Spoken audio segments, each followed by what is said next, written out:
Hi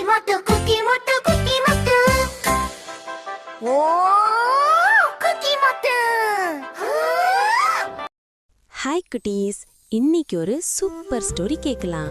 ரெடியா? ஒரு காலத்தில் ஒரு வேட்டைக்காரன் இருந்தான். அவன் தினமும் காட்டுக்கு வேட்டைக்கு போவான். ஒரு நாள் அவன் காட்டுக்கு போனான். ஆனால் அவனுக்கு எந்த மிருகமும் கிடைக்கல. நைட் ஆகிடுச்சு. ரொம்ப இருட்டா பயமா இருந்துச்சு. அவன் பயந்து ஒரு வில்வ மரத்தில் ஏறி உட்கார்ந்தான். அந்த மரத்துக்கு கீழே ஒரு சிவலிங்கம் இருந்தது. தூக்கம் வராமல் இருக்க வேட்டைக்காரன் வில்வ இலைகளை பறிச்சு கீழே போட்டான். இலை இலை இலை, எல்லா இலைகளும் சிவலிங்கத்தின் மேல விழுந்துச்சு. அவன் அன்னைக்கு நைட்டு சாப்பிடல. நைட் ஃபுல்லா முழிச்சுக்கிட்டே இருந்தான். வில்வ இலைகளை போட்டுக்கிட்டே இருந்தான். அப்போ ஒரு அழகான மான் அங்கே வந்துச்சு. வேட்டைக்காரன் அம்பு எய்ய போனான். மான் சொன்னது, ப்ளீஸ் என்னை விடுங்க, என்னோட குழந்தை பசியா இருக்கு, நான் அதுக்கு ஃபுட் கொடுத்துட்டு வந்துடுறேன்.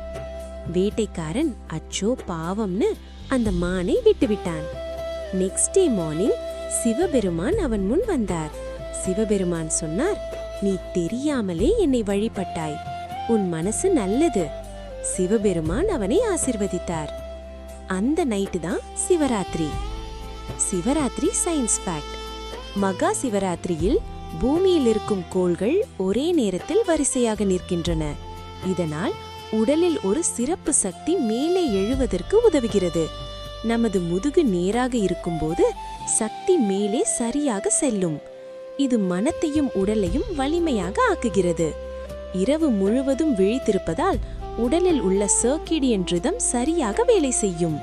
உடல் சுத்தமாகி மனம் தெளிவாக இருக்கும். மாரல், நல்ல மனசு வைத்திரு. உயிர்களுக்கு இரக்கம் காட்டு. ஓம் நமச்சிவாய. கடவுள் நினைவே உனக்கு சக்தியும் நலம் தரும். அதனால்தான் நாம் சிவராத்திரியை கொண்டாடுகிறோம். குட்டீஸ், ஸ்டோரி பிடிச்சிருந்தா லைக் அண்ட் ஷேர் பண்ணுங்க. பை பை குட்டீஸ். Thanks for watching. Subscribe for more.